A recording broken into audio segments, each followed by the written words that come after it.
Hey, good evening, everyone. This is Assistant Coach Fatal with the Attacks Gym in Huru, Street Warrior. In Huru is a Swahili term that means way of freedom. Kipora is the Congo term and original name for what is known as capoeira, which was coined by a gentleman named Rafael Blutos. All right, we're going to get right into it. Let me change the camera.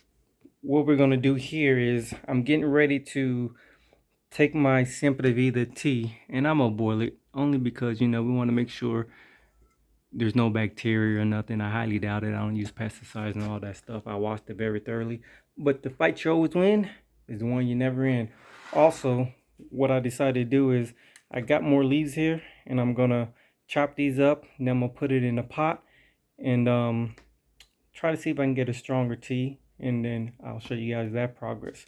Until for my next video, I'm about to sign this one off. You already know what to do. Hit that subscribe, hit that like, leave a comment, check out all the other social page, and I'll get back at you in the next video. I'm about to put this in the stove and get it popping.